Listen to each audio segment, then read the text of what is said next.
క్రీస్తునందు ప్రియులారా, మీకు శుభములు వందనములు తెలియజేస్తున్నాను. అనుదిన ధ్యానమునకు స్వాగతం. ఆదికాండము 33వ అధ్యాయం ఈ దిన మన ధ్యానాంశంగా ఉంది. యాకోబు దేవునితో పోరాటం చేసి పెనుయేలు అనుభవం గుండా నడిచాడు.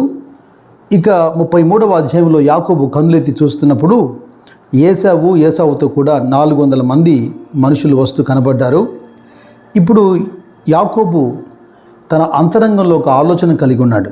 అదేంటంటే, తనతో ఉన్నటువంటి మందంతటిని, భార్య, పిల్లలు, దాసీలను గుంపులుగా చేస్తున్నాడు. చూడండి, మొదట అతడు తన పిల్లల్ని లేయా, రాహేలుకు 2 దాసీలకును పంచి అప్పగించెను. అతడు ముందర దాసీలను, వారి పిల్లలను, వారి వెనుక లేయాను, ఆమె పిల్లలను, ఆ వెనుక రాహేలును, యోసేపును ఉంచి తాను వారి ముందర వెలుచు తన సహోదరిని సమీపించే వరకు 7 మార్లు నేలను సాగిలపడెను. మీరు చాలా జాగ్రత్తగా గమనించండి. మంచి మనసుతో వాక్యాన్ని మనము విని అందులో నుంచి మనము నేర్చుకొని మన జీవితానికి అన్వయించుకోవాలి.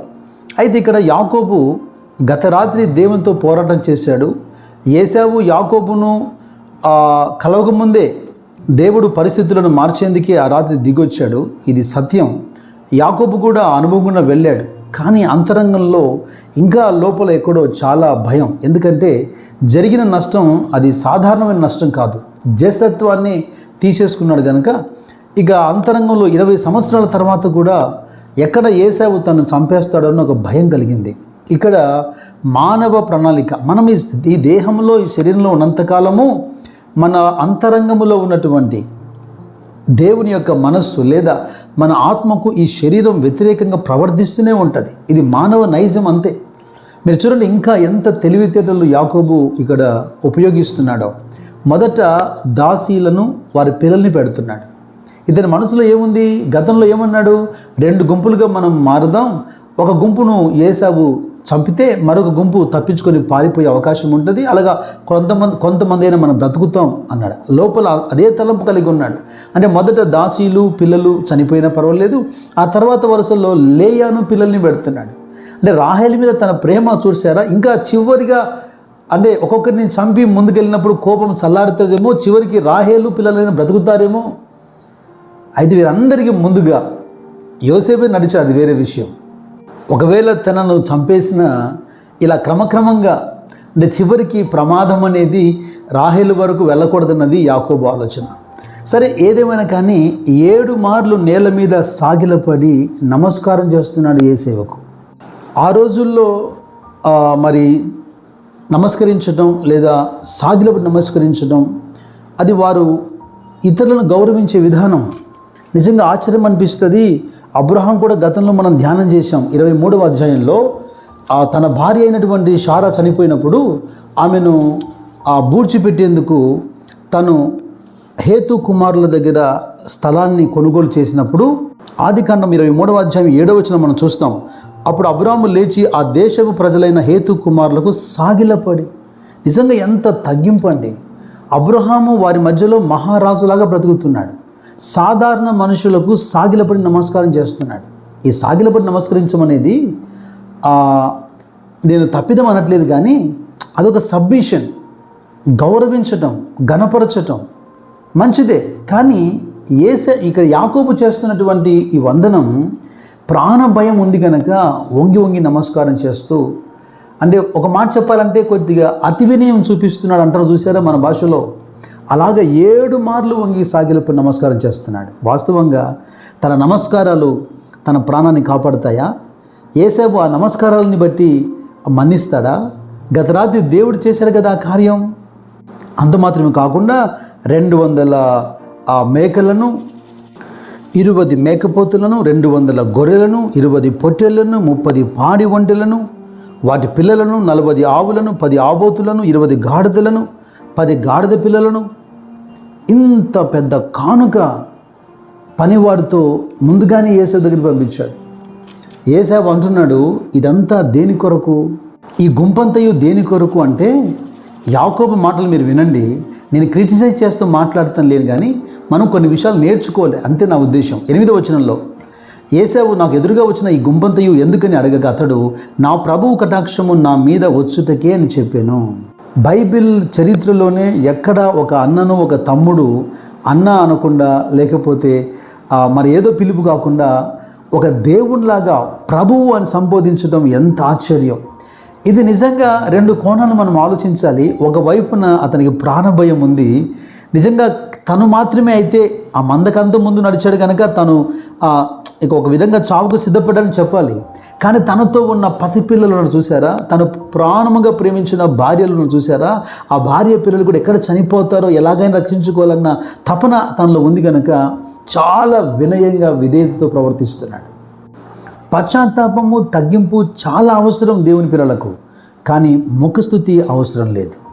మీరు గమనించండి, ఈ కింది వచనాలు చదవండి. దాదాపుగా 6-7 పర్యాయాలు మాట్లాడిన ప్రతిసారి అన్న అన్న అనకుండా ప్రతిసారి ప్రభువు ప్రభు అంటున్నాడు. ఎంత ఆశ్చర్యం చూడండి. పైగా అంతకు మించి ఒక మాట అన్నాడు, దేవుని ముఖము చూచినట్లుగా నీ ముఖము చూచి తిని అంటున్నాడు. అయితే యాకోబుకైనా మనకైనా తెలియాల్సిన అంశం ఒకటి ఉంది. అతడిచ్చిన బహుమానాన్ని బట్టో, అతడు సాగిలపడి నమస్కరించడాన్ని బట్టో, లేదా అతడు ముఖశుద్ధి చేయటాన్ని బట్టో మరణం తొలగిపోలేదు. దేవుని యొక్క కనికరం, దేవుని యొక్క కృప ఏశావు చేతుల నుండి యాకోబును రక్షించింది. మానవ సంబంధమైన ప్రయత్నాలన్నీ విఫలమవుతాయి. యుద్ధ దినమునకు గుర్రమును ఆయత్తపరచుట కద్దు, రక్షణ యెహోవా ఆధీనం అన్నట్టుగా ఇటు యాకోబు ప్రయత్నాలు ఫలించలేదు, అటు ఏశావు ప్రయత్నాలు ఫలించలేదు. ఇద్దరిని దేవుడు మార్చాడు. దేవునికి స్తోత్రం, హల్లెలూయా. యాకోబు అనే ఒక క్యారెక్టర్, ఆ పేరుకున్న తత్వం, తల్లి గర్భములోనే అన్నతో పోరాడడం మొదలుపెట్టాడు. మెడమ పట్టుకొని బయటకు వచ్చాడు. జ్యేష్ఠత్వాన్ని లాగేసుకున్నాడు. లాక్కునేటువంటి మనసు నుండి వందల కొలది గొర్రె మేకలు, ఎడ్లు, ఒంటెలు, ఇంత పెద్ద బహుమానం ఎవరిస్తారు? ఇప్పుడు ఇచ్చే మనసు ఇంతగా మారిపోయాడు యాకోబు. నిజంగా ఇతడు ఇప్పుడు ఇజ్రాయేల్గా మారిపోయాడు. అయితే ఈ ఏశావు కూడా చంపాలన్న ఆలోచన కలిగి పగతో ప్రతీకారంతో ఇన్ని సంవత్సరాలు రగిలిపోయాడు. అయితే ఇప్పుడు కౌగలించుకొని ముద్దు పెట్టేంత గొప్ప మనసు దేవుడు అతనికి ఇచ్చాడు. ఎదురు పడితే యాకోబును చంపాలనుకున్నాడు. ఇప్పుడు యాకోబు ప్రయాణంలో తానే కాపలా ఉండగోరుతున్నాడు. కీర్తనకారుడు 133వ అధ్యాయంలో చాలా స్పష్టంగా అద్భుతకరమైన విషయాలు రాస్తున్నాడు. సహోదరులు ఐక్యత కలిగి నివసించుట ఎంత మేలు, ఎంత మనోహరం. అది తల మీద పోయబడి అహరోను గడ్డం మీదుగా కారి అతని అంగీల అంచు వరకు దిగజారిన పరిమళ తైలము వలె ఉండును. సియోను కొండ మీదికి దిగివచ్చు హెర్మోను మంచు వలె ఉండును. ఆశీర్వాదమును శాశ్వత జీవమును అచ్చట ఉండవలనని యెహోవా సెలవిచ్చి ఉన్నాడు. నా ప్రియ సహోదరి సహోదరులారా, ఈ రోజున ఆస్తుల కొరకు, అంతస్తుల కొరకు, పేరు ప్రఖ్యాతుల కొరకు సొంత అన్నదమ్ములే, ఒకే తల్లిదండ్రులకు పుట్టిన అన్నదమ్ములే వివాదాలకు లేదా న్యాయస్థానాలకు, పోలీస్ స్టేషన్ల చుట్టూ తిరుగుతున్న పరిస్థితులు విశ్వాసుల గృహాల్లో కూడా మనం గమనిస్తున్నాం. ఇదంతా సిగ్గుచేటు. సహోదరుల ఐక్యత, ఎందుకంటే మనం ఏమీ పట్టుకురాలేదు, ఏమి తీసుకుపోలేదు. కానీ ఐక్యత కలిగి ఉంటే ఎంత ఆశీర్వాదం, ఎంత దీవెన చూడండి. హెబ్రీ గ్రంథకర్త కూడా 13వ అధ్యాయంలో 1వ వచనంలో అంటాడు కదా, సహోదర ప్రేమ నిలవరముగా ఉండనియండి. ఎప్పుడెప్పుడో కాదు, కాన్స్టాంట్గా నిలవరంగా ఆ సహోదర ప్రేమను కొనసాగించాలి మనం. పేతురు కూడా 1వ పత్రిక 3వ అధ్యాయంలో 9వ వచనంలో అంటాడు, ఆశీర్వాదములకు వారసులొకటుకు మీరు పిలువబడితిరి కనుక కీడుకు ప్రతి కీడైన, దూషణకు ప్రతి దూషణ చేయక దీవించుడి. పగ ప్రతీకారాలతో రగిలిపోయినటువంటి ఈ సహోదరుల జీవితం 4వ వచనంలో అప్పుడు ఏశావు అతను ఎదుర్కొని పరిగెత్తి అతన్ని కౌగిలించుకొని అతని మెడ మీద పడి ముద్దు పెట్టుకునేను, వారిద్దరూ కన్నీరు విడిచిరి. 20 సంవత్సరాల ఎడబాటండి. తల్లిదండ్రులను చూడలేదు యాకోబు, దూరంగా ఉండిపోయాడు. అన్నను చూడలేదు. అది కూడా విడిపోవటము పగా ప్రతీకారాలతో విడిపోయారు. 20 సంవత్సరాలతో కలిచారు. ఎంత పోగొట్టుకున్నారో ఆత్మీయత అనుబంధాన్ని. ఒకరి పట్టుకొని ఒకరు ఏడుస్తూ ఉన్నారు. నిజంగా దేని కొరకు మనము బంధాలని కోల్పోతే మిగిలేది ఇలాంటి పశ్చాత్తాపమే. అయితే ఇక్కడ ముగింపుగా నేను మరొక ఆత్మ సంబంధమైన ఒక పాఠాన్ని నేను ముందుంచాలని ఇష్టపడుతున్నాను. అనేక అంశాలు ఈ అధ్యాయంలో మనం నేర్చుకుంటున్నాం. మీరు చూడండి 33వ అధ్యాయంలో 12వ వచనంలో ఏశావు యాకోబుతో మాట్లాడుతున్నాడు. మనం వెళ్ళుదము, నేను నీకు ముందుగా సాగిపోదునని చెప్పగా అతడు నా యొద్దనున్న పిల్లలు పసిపిల్లలనియు గొర్రెలు మేకలు పశువులు పాలిచ్చినవననియు నా ప్రభువునకు తెలియను. ఒక దినమే వాటిని వడిగా తోలినడల ఈ మంద అంతయు చచ్చును. నా ప్రభు దయచేసి తన దాసునికి ముందుగా వెళ్ళవలను. నేను నా ప్రభువునొద్దకు శేరునకు వచ్చే వరకు నా ముందర నున్న మందలు నడవగలిగిన కొలది, ఈ పిల్లలు నడవగలిగిన కొలదిని వాటిని మెల్లగా నడిపించుకుని వచ్చేదనని అతనితో చెప్పాను. చాలా జాగ్రత్తగా ఉండండి. దేవుని ప్రణాళికలో మనం ఉన్నప్పుడు ప్రతిదీ కూడా ఆయన మనకు ఒక చక్కటి అవకాశాన్ని కల్పిస్తూ ఉంటాడు. ఆ పరిస్థితులను మనము గుర్తించగలగాల. ఇప్పుడు యాకోబు 20 సంవత్సరాల తర్వాత ఈ ప్రయాణంలో ఉన్నాడు. దాదాపుగా ఆ ప్రాంతం ఒక కొత్తదేని చెప్పాలి. పరిస్థితులు చాలా మారిపోయి ఉంటాయి. అయితే ఇంత పెద్ద మందగా ఉంది కనుక ఏశావు అంటున్నాడు, నేను నీకు ముందుగా ఉంటాను, నీకు తోడుగా నడుస్తాను. ఎందుకు ఆ మాట చెప్పాలి? ఏదో రకమైన ప్రమాదం తన తమ్మునికి జరగకూడదని కదా. ఇక్కడ కూడా దేవుని ప్రణాళిక అంటున్నాను నేను. అయితే యాకోబు దాన్ని సున్నితంగా నివారిస్తున్నాడు. తన మనసులో ఇంకా అది కలలాగా నిజంగా ఉందో లేదో పాపం. అంటే ఆ ప్రాణభయం ఇంకా అంతరంగంలో ఉంది. ఏశావు తనతో నడవడం కూడటం ఇది ఎంతవరకు మంచిదో తనకు అర్థం అవ్వట్లేదు. పైగా ఏశావు అంటున్నాడు, ఒకవేళ నీకు ఇష్టమైతే నా యొద్ద ఉన్న మనుషులను కొందరిని నీకు తోడుగా విడిచిపెడతానన్నాడు. అంటే అతడు అది ఏలా నా ప్రభు నా కటాక్షము నా మీద ఉండనిమ్ము అని. నేను ఎందుకు ఈ మాట చెబుతున్నానో 34వ అధ్యాయంలో యాకోబు జీవితంలో జరిగిన గొప్ప నష్టం అప్పుడు మనకు అర్థమవుతుంది.